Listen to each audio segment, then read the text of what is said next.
Okay, cameras are rolling, timer is rolling. I think we got everything under control here. And 5 seconds till stage time. You ready, boys and girls? It's me, Butch, and I think I'm on the air.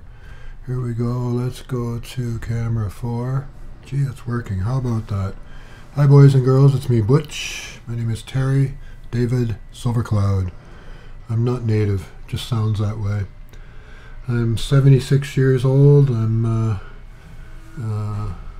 living in Vancouver. Today's the 16th of June, and what I want to tell you is how to get a clean HDMI output from this little camera here, which is a cheap little plastic camera called the Panasonic Hc-V180, and I got it for $200 special order from VizTech in I got it from here, VizTech in Toronto. I ordered my other gear from B&H in New York. They're pretty good. I recommend them. And I'm recording this on VideoPad. I hope it keeps crashing on me, but I'm about to learn how to operate and use OBS, Open Broadcast System Studio, which you can get for free at obsproject.com. It's supported by YouTube and Twitch and people like that. It's free, and it can allow you to do what camera do I want here? It allow you to do some sort of switching actually from the programming. So I bought this RGBLink SWITCHER from B&H for $300 US, and it's doing my switching here. But what I want to show you, I'm such a motor mouth and I go on and on and on. When I got the camera, my nose is clogging up because it just does that from my painkillers. And probably smoked too much dope. It's the painkillers that do it. So I bought this little camera because I was told it had a clean HDMI output. But when I tried it, it didn't seem to have it, and it took me until today to find something in the menu how to do that. So that's what I'm going to show you right now. So this is what it's seeing, and you're not seeing any stuff around the edges because I have it switched off. And the way you do that is on your screen, your touch screen. You go into the menu and look for the record setup and the setup, and go to the setup side, touch that one, and on the left scroll down to the next display, and then the next display after that, and on the top you'll see this EXT display. And if you select that, you'll have some choices, and the choice you want is off, because if it's off, then what's going to happen is you're going to get a nice clean no information around the edges picture from it's only 2.5 million pixels, but you know, for most purposes that's pretty good. It's not 4K,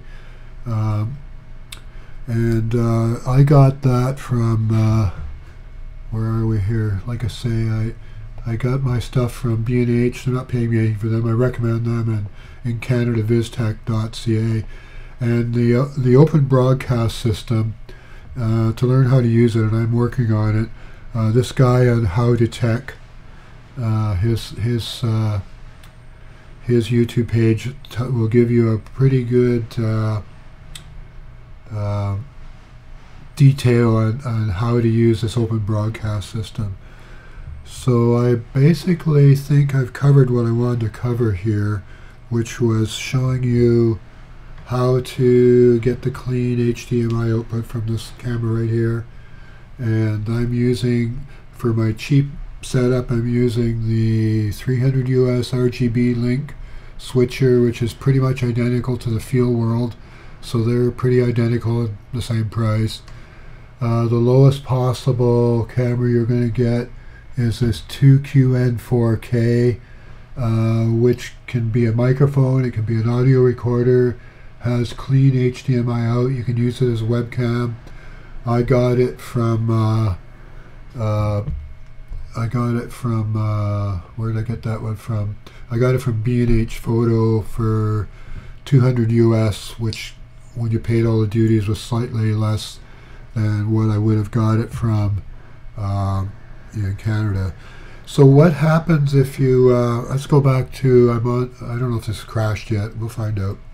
I'm using VideoPad, I don't recommend it, but a lot of recorders just don't like all these long length switching around kind of data coming into them. So if you have an SLR or a DSLR or a mirrorless camera like I have, which is my little Sony NX7 here, it has, oops, just stuck my finger on the lens, good going David. It has a mini DCMI outlet.